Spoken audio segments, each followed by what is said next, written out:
What's going on, YouTube family? It's your man Pristine, back with another video. Welcome to the full Pristine review for the Samsung Galaxy S20 Ultra. Let's dive right into this thing. Now, first off, just a brief overview of the price and the specifications. Price being one of the most important specs. This phone is $1,400. Okay, this phone cuts no corners. It's got absolutely everything. And so what you need to do is you need to ask yourself, are the things that are within this phone, as to why Samsung is asking for such a steep price tag, you have to ask yourself, are those things worth it to you? Because there are two other variants. There is the S20 Plus and there's the regular S20, which are still expensive in their own right, but obviously they're cheaper than paying $1,400. And so, the Ultra here is just, just everything overkill.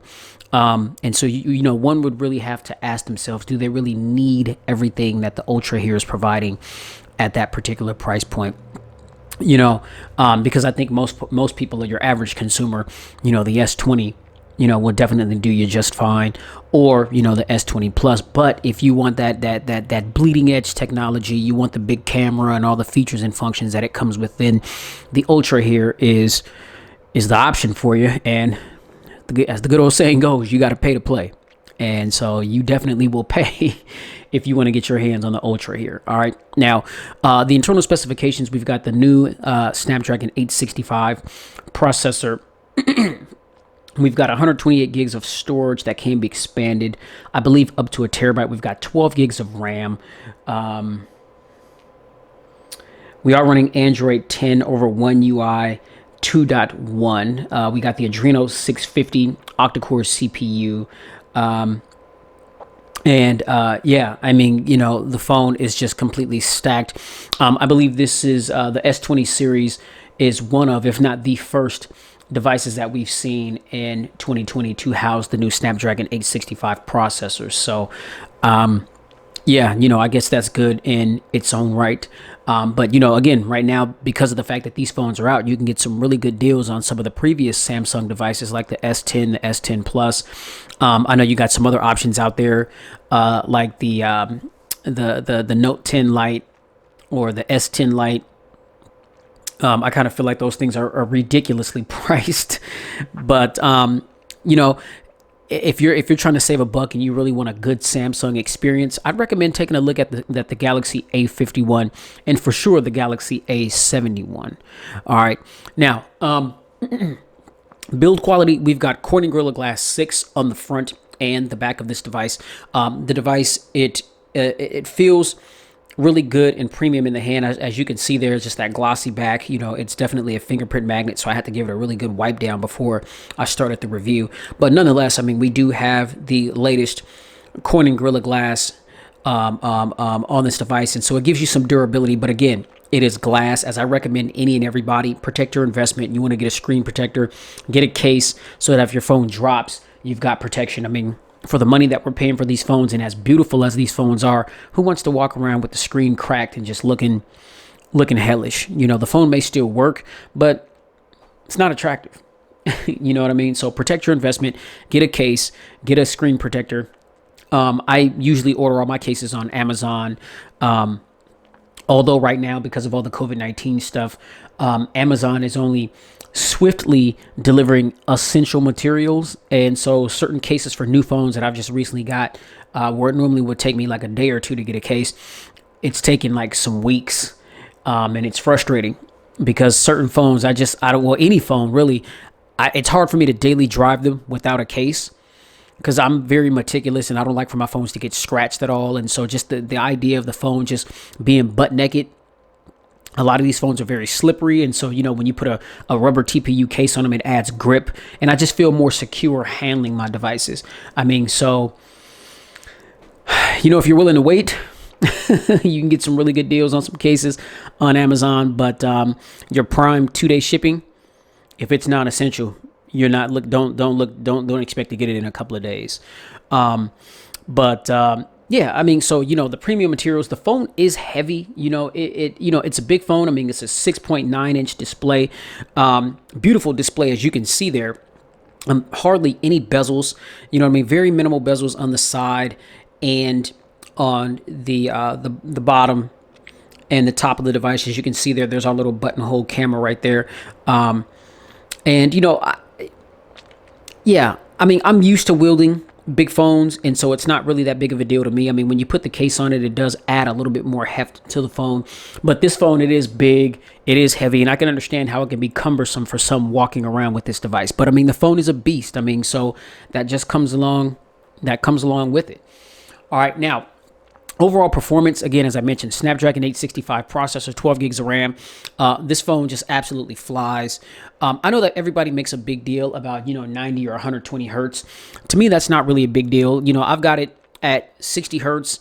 And with that, I get tremendous battery life. I understand that the more you up the refresh rate, the more it can drain your battery. But I know that some people, they want to rock the device on 120 hertz all the time. They rock it on maximum brightness. They got the screen resolution on 4K all day. And, I'm totally fine with the screen being at 1080p at 60 hertz. I mean, it's not really a big deal to me, but I do like the fact that you have the ability to change that if that's something that you want to do.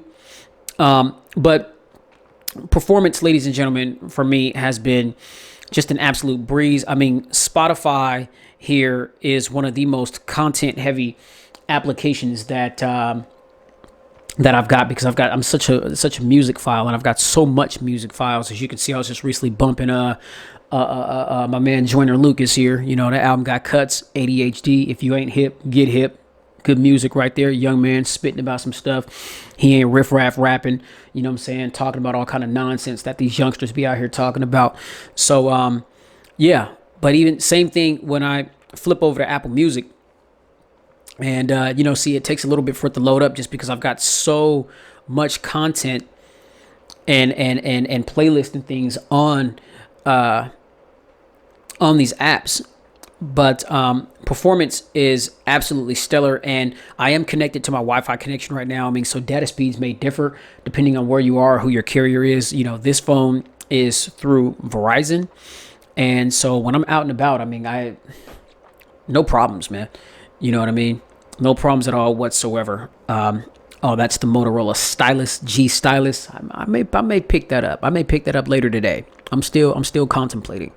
But nevertheless, I mean, the device, it just flows smoothly. As you can see right there, when I go into the RAM management is solid. We'll pop back into Apple Music. Everything is right there. Go back into Best Buy. It's all there. Pop back into Amazon. Boom. Not a problem at all whatsoever. So the performance to me is stellar, and to be expected of a phone that costs $1,400 with all the new internal specifications that that you can get in 2020. So not really a surprise there. That was to be expected. Now, the cameras here, there is a dedicated camera review that I've done. I'll drop the link in the description so you guys can go ahead and click on that and check it out if you haven't checked it out already. I know that certain people have had major issues with the camera. Mainly people were talking about the autofocusness being a problem. And I know that certain folks have gone so far as to actually gotten rid of their S20 Ultra because of this, among other things. But me personally, I haven't had any problems at all, with the camera autofocusing at all. Now, again, I'm not a camera expert. I say this all the time. I just know what my eyes see as far as like, picture quality, video quality, all those kind of things. But I mean, to me, the autofocus hasn't been an issue. When I'm in the viewfinder and I focus on a subject, I mean, the camera, it adjusts very quickly. Now, I know that there's been an update to address this, and I have got that update, and I've already, downloaded the update to the device. But even before that update came through, I wasn't having issues with the autofocus. So, I know that when the update did come through, it said that it was to fix autofocus issues among other bug fixes. But if it did enhance my camera experience a bit, I haven't been able to tell, just because fresh out of the box, I never had a problem with my camera. All right. Now, on the front of the device here, we've got a 40 megapixel selfie sensor at f2.2 aperture. And, we've got 4K recording at 30 or 60 frames per second, 1080p at 30 or 60 frames. Now, on the rear of this bad boy is a lot of where the magic is, and you can see that big. That's a really big camera hump there, and this phone has 100 times zoom. And I'm talking about you can be extremely far away from a subject and zoom right in. And it's remarkable how this device, I mean, a lot of times on devices, the more you zoom in, the more resolution you lose. You lose a lot of clarity and just overall picture quality. But this phone does a really good job of, even when you're zoomed in from very far away, I mean, things are still visible and manageable to see. Even if you're like zoomed in on like words or something, things are still readable from very far distances. I mean, it's crazy. It's like some sort of spy technology, if you will. You know what I mean? But I mean, you could use it for that, but it's there for various reasons, I guess. I mean, mainly just to zoom in on things from far distances. That's one of the main features about this camera. If you need something like that, it's here for you. But if you don't need that, I to me, that's not a selling point to spend $1,400 on a device. Now, this phone, I mean, it's packing a lot of stuff. It does a lot, but it's still, to me, not worth $1,000. Like, if I would have priced this phone, I would have had this one at $999, the S20 at $799, and the S20 Plus at $899. Like, I think that would have been reasonable pricing for these packages, right? Especially in these times right now with this coronavirus going on, a lot of people laid off from work and, have no income coming in. It's like, how do you expect people to buy these phones in the circumstances in which we're currently in? You know what I mean? God is good and he's going to see us through all this stuff. But I mean, right now it's a really tough time for people. And, that's why I'm really kudosing Apple for this iPhone SE being priced at $399. I mean, that's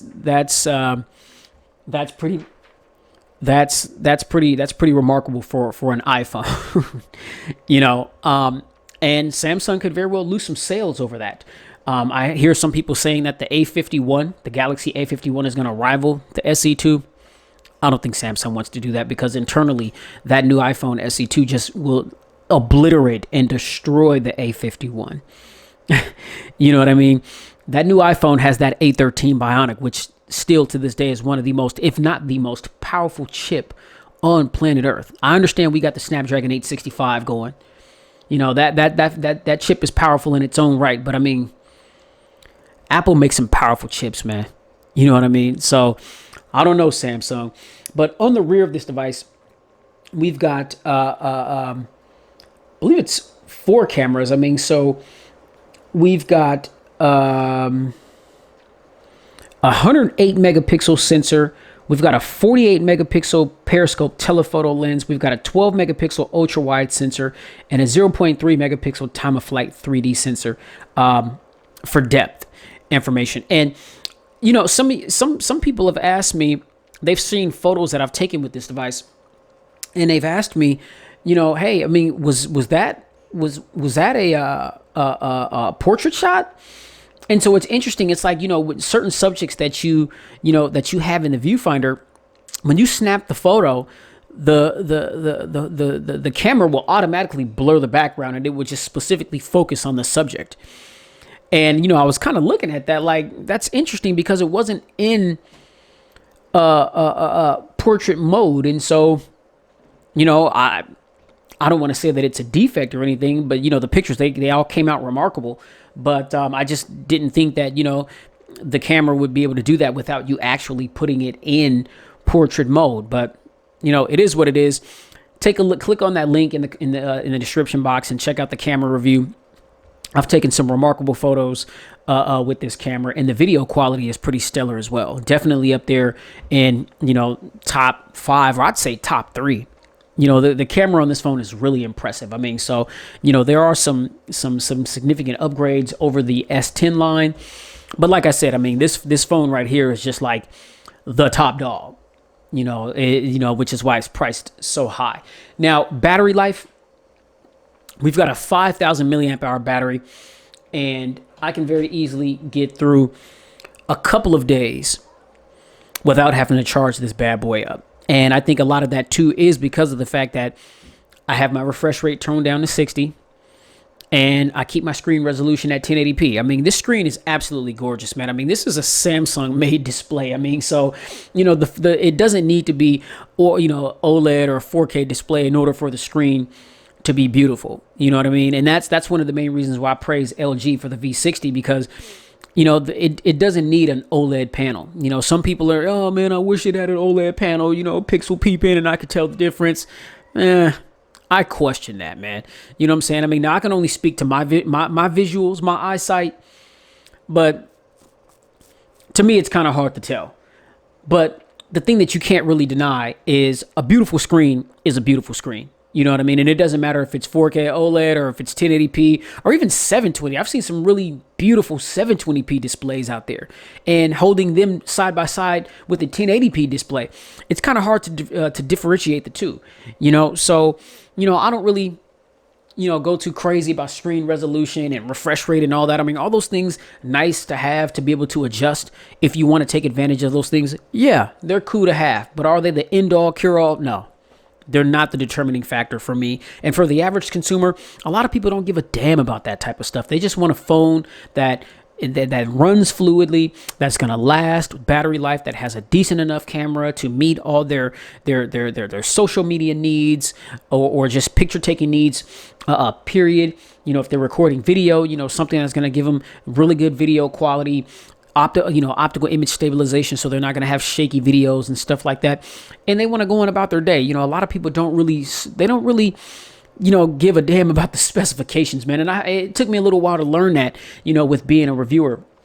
But, the specs, us in the YouTube community, us reviewers, we make big deals about the specs. I mean, these things are like determining factors that help me decide whether or not I'm going to feature a phone on the channel. As soon as I get wind of a new phone, first thing I'm asking, what's under the hood? You know what I'm saying? What's the camera looking like? Okay, what are the features and functions? What are the battery? Like that's pretty much the order in which I'll judge a phone. And based on what I learn, that'll determine whether or not I'm going to feature that phone here on the channel. You know what I'm saying? So, battery life for me, not to get too much off on a tangent, battery life to me has been stellar. 5,000 milliamps. I mean, that's going to depend on how you use your device. But me, I'm a light to moderate user, as I've always said. And so, I get excellent battery life with this device, man, with no problems at all whatsoever. All right. So additional features and functions, man, where do I begin? I'll just name some of my favorites just because this phone just does so much. One UI is it has to be one of my favorite user interfaces at the moment, because it's just, I love customizations, even with having the ability to, my folders here. You guys see my folders, and you see the background of the folders are black. You look at all the other applications, and the applications are, the color that they normally are. Well, whenever you put together these folders, what you can do, say like my music folder here. All right. That little plus right there. Let's see. No, there's a little black dot right there next to the right of the plus. When I click on that, it's going to give me the option to be able to choose the color that I want for the background of this folder. And that little rainbow color that's right there to the left of the X, what you do is you tap on that, and you can choose whatever color you want it to be. And so I just feel like, well, hey, some of the most pertinent apps that I use that are in these folders, I want them to be black. I mean, I can easily identify them, but it's just a cool effect, right? And so, I changed them black. And so that's dope. And especially like if you've got like a black wallpaper, it's just like, let me see here. Let's just go to wallpapers.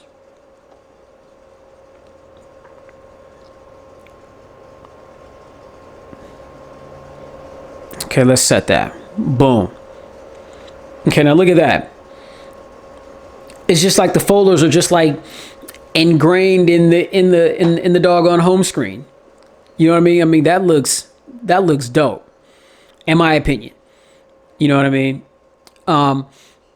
So, just I like stuff like that. I do like the fact that when I get notifications, how the edge lighting, I'm a big fan of that, and I've talked about that in other Samsung devices that I've reviewed.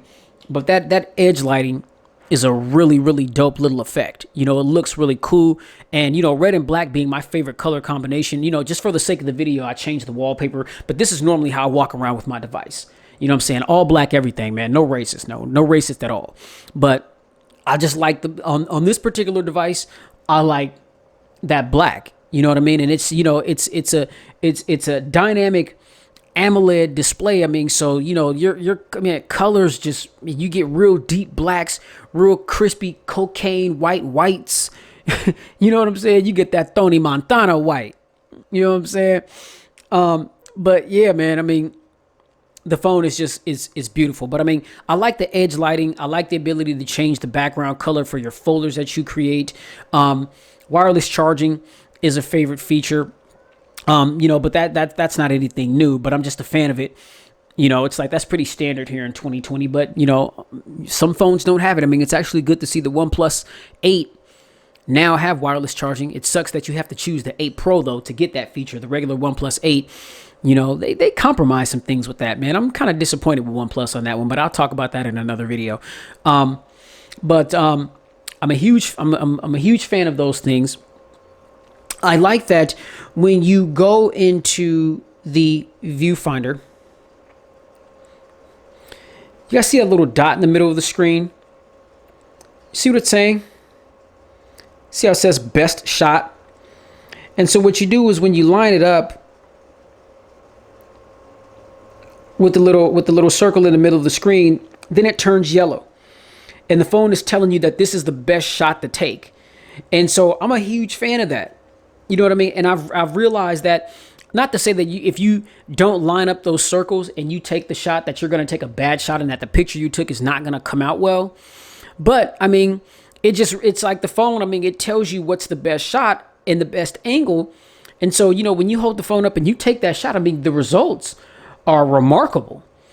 You know, so I mean, that's a feature within the camera that I've absolutely fallen in love with. And you know, now I'm glad that I got hip to that.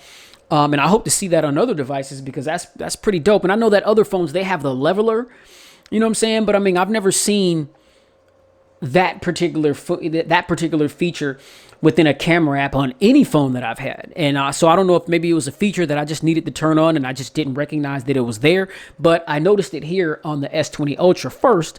And so, you know, I'm a huge fan of that.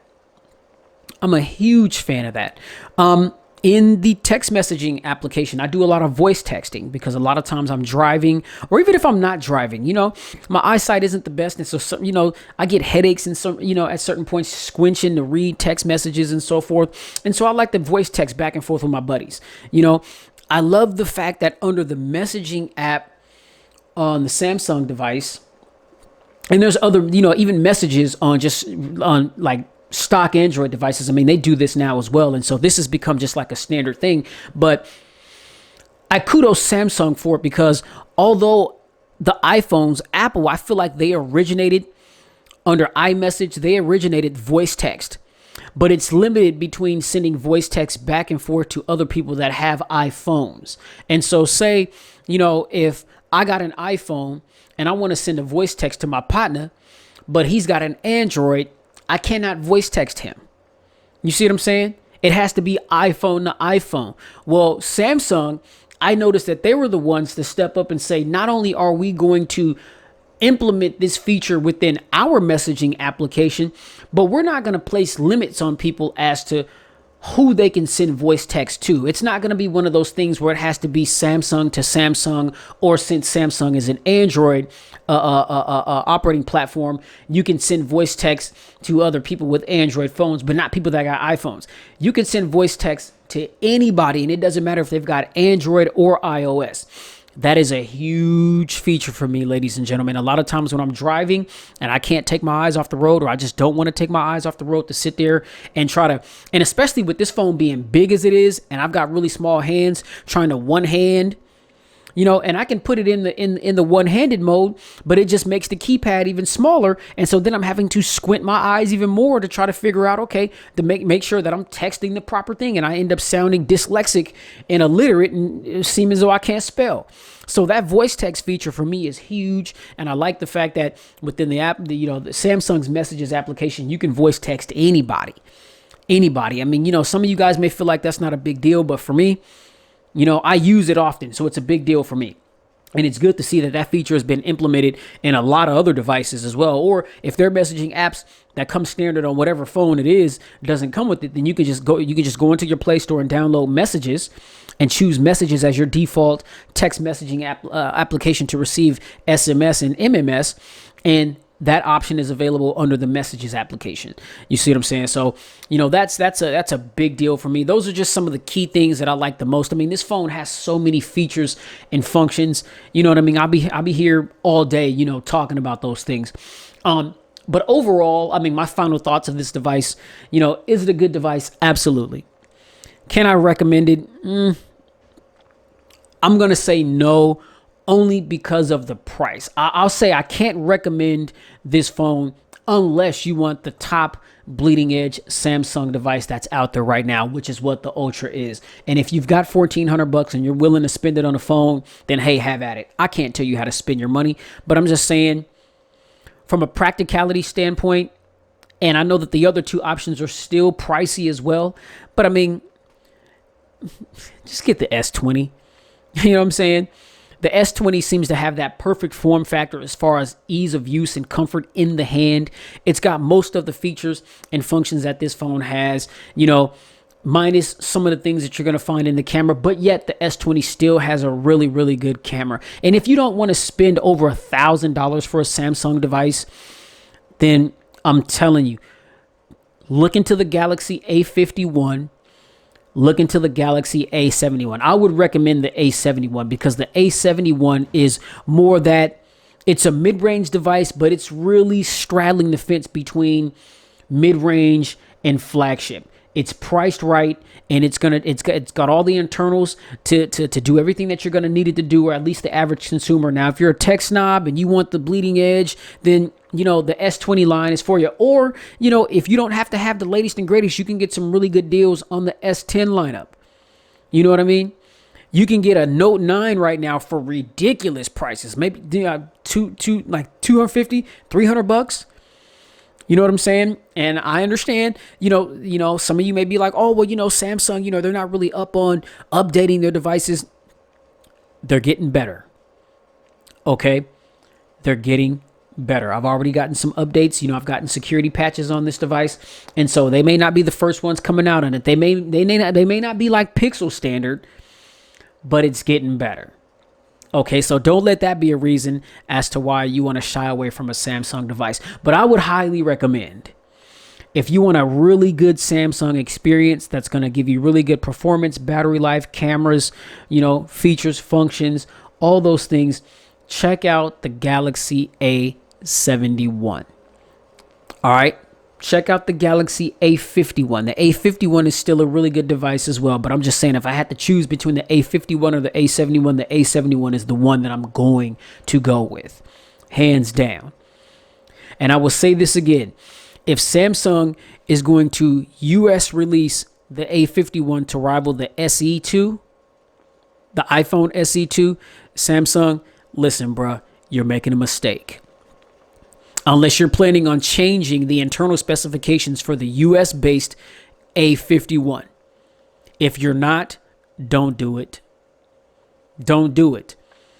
Because the internal specifications that are in the A51 right now, the one that I had, the one that you can order right now, it's not coming anywhere close to that A13 Bionic that's in that SE2. And the cameras aren't going to be anywhere close to the performance that those cameras on that SE2 are going to be able to put out. You know what I'm saying? I mean, because this SE2 is like real iPhone 11-ish. You see what I'm saying? And so it's amazing that you've got I'm hearing the same primary camera, and you only get one lens, but just like on the 10R, you got the one lens that was on the iPhone 10s or whatever, and stellar performance, stellar performance. So Samsung, if you're, I caution you, man. You know what I'm saying? I mean, you could do what you want, but I'm just saying, if you're thinking about US releasing that A51 to pit it up against that iPhone 2, that iPhone SE 2, I think that's a mistake. That's a mistake. that is a mistake. All right. Now I think the A51 has it as far as like the nuances with the build and the bezel-less screens and all that type of stuff, because we know the SE2, they took the iPhone 8 body and they just updated the internals, updated the camera, and so the phone is not attractive, and it's a dated build. Like, we've seen that before. And so, yeah, the A51 is definitely going to get with it in that particular regards. But if you're just talking about power, performance, and camera, the A51 just can't compete. It just can't. Just keeping it honest. So that's all I got, ladies and gentlemen, for the full review for the Galaxy S20 Ultra. Again, if you want this phone, get it. If you want the bleeding edge Samsung device right now, this is it. But if you're looking to save some money, there are plenty of other options. And definitely, if it doesn't have to be a Samsung device, there are so many. If you've got $1,400 to spend, you've got so many other options that are available to you, and you can get a really good device and you can save hundreds. And if you're like me and you like to save a buck, man, start doing your research. There's a lot out there. If you like this video, hit that thumbs up button. Be sure to like, share, and subscribe to expose yourself to tons of videos that I've done like this one. And be sure to check out my whole catalog, because I've got tons of videos like this that I have done. And keep it locked at Pristine Mobile Tech, because I've got so much more content to come. Be sure to hit that notifications bell so that every time my videos drop and go live, you'll get notified. And you can be one of the first to check out the video content. And get down in the comments, which is where I'll be posted up at, and let me know what you think about what you saw. That's where I'll be answering questions and responding to feedback. And you already know, please, throughout these times, coronavirus, at least here in Seattle, Washington, because of social distancing, we have, according to what is being said, that we have flattened the curve. And I hope that that's the same in other areas, in other parts of the world that are majorly affected by this COVID-19 pandemic. Never let go of God's unchanging hand. He brought us this far, and he didn't bring us this far just to drop us off where we are. I understand that a lot of people are like, oh, we need a cure. We need a cure. And yeah, you're right. We do need a cure. But the ultimate cure, ladies and gentlemen, is Christ, our creator. You know what I mean? So trust and believe in him. Never let go of his ever unchanging hand. Trust in him, and he will meet you right where you stand right now, no matter what your circumstances may be. You out of work, you laid off, you sick with COVID, you got some family members or friends that are sick with COVID. If you are grieving a lost family member or friend because of COVID-19, God will meet you right where you are right now to offer you comfort. And my condolences for your loss. All right. So let's stay healthy. Let's stay safe. Let's keep the social distancing going on. Let's continue to wash our hands and practice good hand hygiene and overall hygiene, period. If we do have to be out in these streets for whatever reason, make sure that you're wearing a mask, you know what I mean, to protect yourself and others around you. All right. Thanks for rocking with me for a little bit. Let me bend your ear about the S20 Ultra here. And I'll catch you guys in the next video. And you already know, please stay safe, get spiritually fit, and keep it pristine. Until the next one, y'all. Peace.